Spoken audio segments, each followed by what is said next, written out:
माझं नाव माझं नाव मनीषा यश गुप्ता. राहणार Arunval garden city, MHADA colony, Primrose, room number 1907.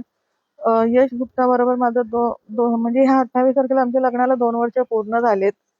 आणि तेव्हापासून त्याच्या घरातल्या, म्हणजे आमचं जसं लग्न झालंय तसं त्याच्या घरातले मला टॉर्चरच करतायत की सोडून दे, लिव्ह इन रिलेशनशिप मध्ये लग्न झालं तरी त्याची आई, नाही तुला राहायचं असेल तर मग पैसे वगैरे दे करून, नाही तर माझ्या मुलाला सोडून दे, ह्या तगादा लावला होता. त्याच्यानंतर तरी पण व्यवस्थित चाललं असताना मध्यंतरी असं काय होऊन करायचा तो की मार हा, शिवी, घाण घाण शिवी देणं, पुन्हा घरी नाही येणार. पण आता 3 महिने तर झालेत की बाहेर त्याचं अफेअर वगैरे पण चालू आहे. त्याचे चॅटिंग वगैरे सगळे त्याच्या वडिलांना पाठवलं, त्यांना सांगा म्हटलं समजावून, त्यांनी काय ऐकलं नाहीये.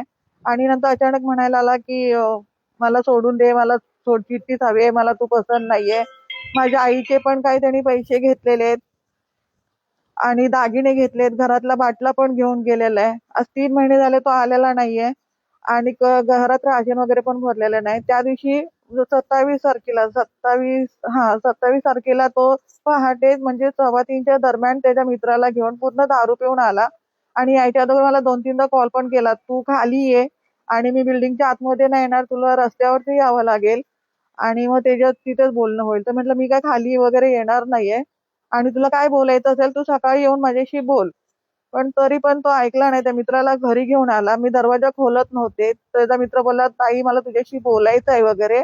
म्हटलं मी नाही बोलणार, तुम्हाला जे काय बोलायचं असेल तुम्ही ते सकाळीच बोला, मी आता काही बोलणार नाहीये.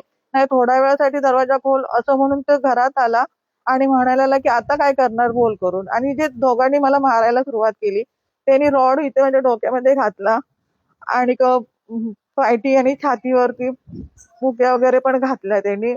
आणि त्याला मला म्हणायला लागला, त्याचा मित्र मला बोलतोय, आता जास्त बोललीस ना, तुला माहित नाही आम्ही काय आणले, सामान आणले. तर एकाकडे हो, मला न्याय हवाय, फक्त मला न्याय हवाय. पोलिसांनी पण मला म्हणजे चांगलं सहकार्य केलेलं आहे. बनसोडे साहेबांनी मला चांगलं सहकार्य केलेलं आहे आणि मला न्याय हवाय. आणि या आरोपीवरती काय तर तुम्ही कायदेशीर कारवाई करावी प्लीज. माझ्याकडे तेच म्हणजे सोडचिठ्ठी दे, नाही तर पैसे दे. हा, कुठेही जा, पाहिजे तर तो मला बोलतो तू कुठे जाऊन धंदा, त्याला पैसे हवे ते. इव्हन तुम्हाला एवढा पण बोलला की तू धंदा कर आणि मला पैसे आणून दे, एवढं सुद्धा मला तो बोललेला आहे.